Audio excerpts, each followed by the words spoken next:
এই দেখুন বাচ্চা ঘুমিয়ে আছে এখন বাজে সকাল 9টা বাজে। তো বাচ্চা ঘুমিয়ে আছে। আর আসসালামু আলাইকুম ভাইয়া আপুরা, আপনারা কেমন আছেন? আশা করি ভালো আছেন। আমি আল্লাহর মতো ভালো আছি। তো অনেক দিন যাবতীয় কোনো ভিডিও আপলোড করা হয় না। নিজে বাচ্চাটা এখনও ঘুমিয়ে আছে, তো ওকে তুলে পাশে রান্না বসাই দিব। অনেক দিন যাবৎ অসুস্থ ছিলাম, তো সেই কারণে কোনো ভিডিও দেওয়া হয়নি। অনেক দিন বলতে অনেক সময় হয়েছে, প্রায় 1 বছর হয়ে গেছে। তো ভাবলাম এখন শরীরটা একটু মোটামুটি ভালো আছে, তো এখন ভিডিও আপনার সাথে আপলোড করি আর আপনার সাথে শেয়ার করি কীভাবে দিনকাল চলছে। তো সকাল সকাল উঠে দেখেন বিছনা গুছিয়ে নিতে আসি। আর আজকে আমাদের এখানে কিন্তু গ্যাস, আজকে বলতে 3 দিন ধরে আমাদের এখানে কোনো গ্যাস নাই। রান্নাবান্না খুবই সমস্যা হয়েছে। আমার আবার কারেন্টের চুলা ছিল, তো সেই চুলায় রান্না বসায় দিচ্ছি। ঘরটাও গুছিয়ে নিব। আমি রান্না বান্না বেশিরভাগ সকাল সকাল রান্না করি।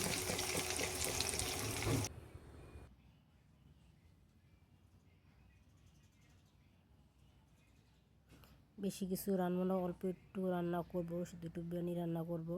কারণ বাচ্চারা মাছ টাছ কিছু খেতে চায় না। খুবই জ্বালা হয়ে গেছে বাবা বাইরে যাওয়ার পর। কারণ পুরুষ মানুষ বাসা থাকলে এটা সেটা রান্না করা হয়, তো বাচ্চারাও খায়, আমি নিজেও খাই। তো এখন সে নাই, তো রান্নাবান্না ওরকম করে হালকা পাতলা একটু রান্নাবান্না করি। মানে বাচ্চারা যা খেতে চায় ওদের পছন্দের মধ্যে কিছু রান্নাবান্না করার চেষ্টা করি হালকা পাতলা।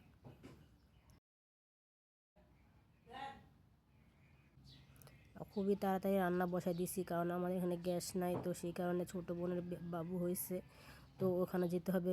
ওখানে যে বাবুকে রাখলে ও আবার রান্না করতে পারবে।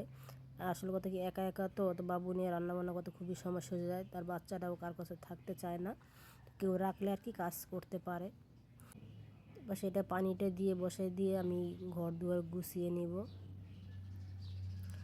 খুব সকালে রান্না বসে এরকম মশলা মশলি এরকম কিছু আর কি হাত পাতা যা আসলে তাই রান্না করছি। তো একটু বাহিরে আসলাম। আর ধর মাসাল্লাহ আমাদের কামরাং গাছটা অনেক বড় হয়েছে, প্রচুর পরিমাণ কামরাং হয়েছে। আমাদের এই এলাকায় এমন কেউ বাকি নাই যে আমার এই গাছের কামরাঙা না খাইছে। আর এখনও মাসাল্লাহ ফুল হতে আছে, আর 12 মাসই আর সবসময় হচ্ছে।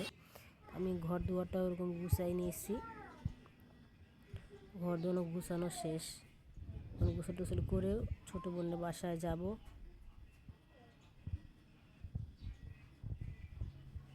আর একা একা যতটুকু পারি অতটুকু আপনার সাথে শেয়ার করার চেষ্টা করব। আর আশা করি আপনারা আমার ভিডিওটা প্রতিদিন দেখবেন, আর প্রতিদিন আমি ভিডিও দেওয়ার চেষ্টা করব।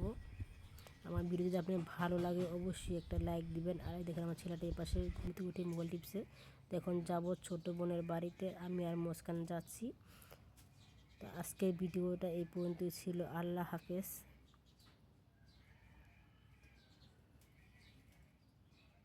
এখানে মাছ ধরতেছে।